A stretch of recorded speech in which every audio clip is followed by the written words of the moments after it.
Hi, in this video I'm going to show you how to splice wires together. I'm going to show you how to splice 2 wires together, 3 wires together, stranded to solid and stranded to stranded. And I'm also going to show you the difference between the standard wire nut and a fairly new invention, a Wago connector. And during the video I'm going to show you some do's and don'ts. So let's get started. Okay, 2 quick things before we get started. Make sure you're using the right slot depending on what size wire you're stripping. On most of them, this is for stranded wire, this is for solid wire. But look at yours and make sure you're using the right slot because you don't want to damage the wire, you only want to cut the insulation. And make sure you're using the right size wire nut. Wire nuts come in different colors and each color is for a different size and a different number of wires. Depending on what wire size you're splicing and how many wires, you've got to use the right wire nut. It's really important. And just one more quick thing, there are these things called Wago connectors, and this makes wire splicing a lot easier, and we're going to cover those in this video as well.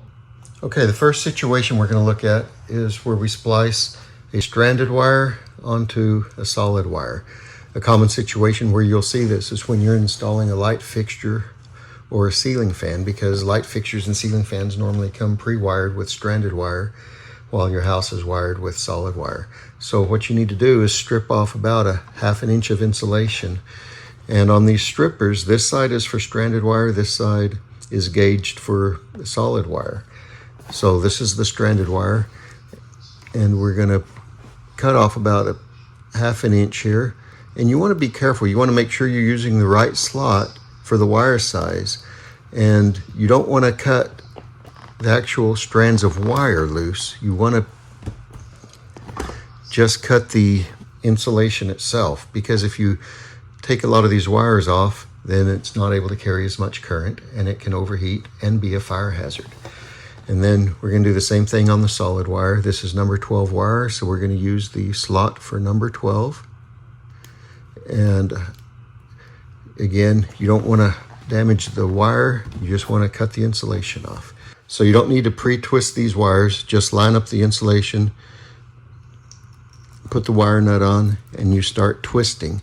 And you're going to twist until you get a couple of twists in the exposed part of the wire. You can see it starting to twist now.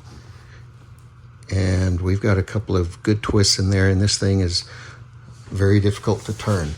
And you can do a pull test, pull on the stranded wire. I'm pulling pretty hard here and it is not coming loose. So this is a good splice. So that's all you need to do. Okay, the next situation, which is very common, is we're gonna splice 2 solid wires together. Now I've got one that's already stripped, but obviously need to strip this one. And again, use the right slot, take about a 1/2 inch of insulation off. I'm actually gonna take a little more, and I'll show you why. At this point, it doesn't matter.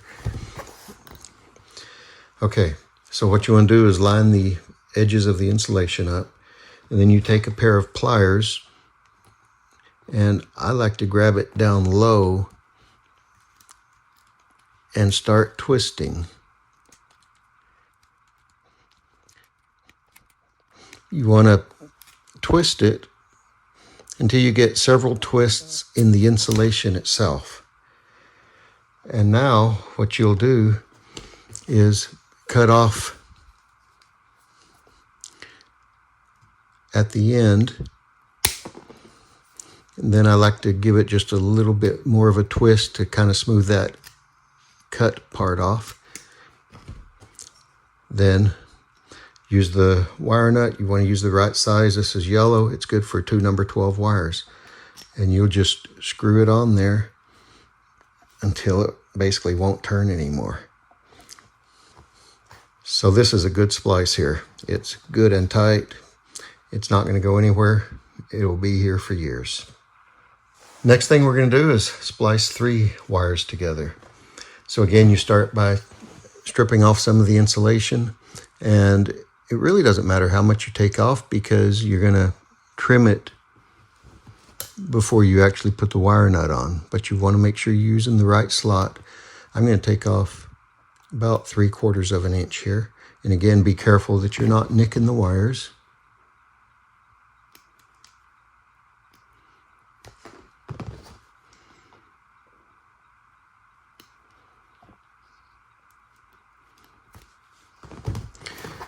Okay, so you want to line up the insulation on all 3 wires. And what I like to do, I like to put one across the other 2 before I start. And then you'll just use your pliers, grab down low, start twisting. Work your way up higher. You want to get several twists all the way down to the insulation. So we've got a really good connection here. And then you're going to cut off the end here. You want this short enough that it's going to be covered by the wire nut. You want it to be completely covered. And this is 3 number 12s, so you need a red wire nut. And you'll just screw that on until it's nice and tight. Remember, the wire nuts are basically just to provide an insulator. They're not what holds the wires together. And you don't see any conductor exposed here.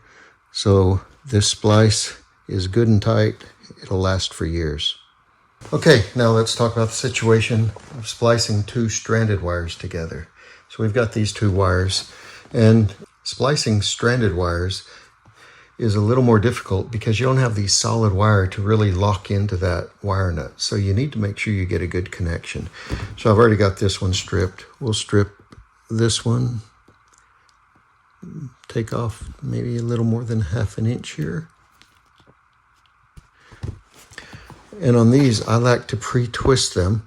I don't like to twist each set of wires together. I like them a little bit loose because it helps them to grip each other a little better. But a little bit of pre-twisting is good. And again, you want to make sure you're using the right size wire nut.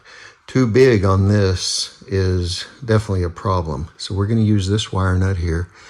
And it looks like my conductors are going to be covered by the wire nut, so it looks like we're good here. So you just put that on there and you'll just turn it until it really grabs a hold and starts twisting the insulation down below. And this is not turning anymore. And then let's do the pull test. These are not coming out, so this is a good splice. So that's really all you've got to do to splice 2 stranded wires together. No modern day video on wire splicing would be complete without talking about a Wago connector. These make wire splicing so much simpler. You've got these levers that pop up. You insert the wires and you can make a great splice. And it has a wire gauge on it. If you look right here, it shows how much wire to strip off. And my pre-stripped wire is a little long. Okay, perfect length. And then you simply insert the wire into the Wago connector. Push it up in there. You push the lever down. This one's not doing anything. We'll go ahead and push it down. And you've got a great connection. It's that simple. And these Wago connectors can be used for solid wires or stranded wires. I would definitely recommend considering using these because they make the job a lot easier. And one last thing about splices, make sure all your splices go in a proper junction box. You don't want them loose in the attic. This is a fire hazard. Putting them in a proper junction box with a proper cover is the safe and only way to do it correctly. Thanks so much for watching this video. I hope it's been helpful to you. If it has, please click that like button down below. Also, I sure would appreciate it if you would subscribe to my channel. That way you can be notified when new videos come out. Thanks again.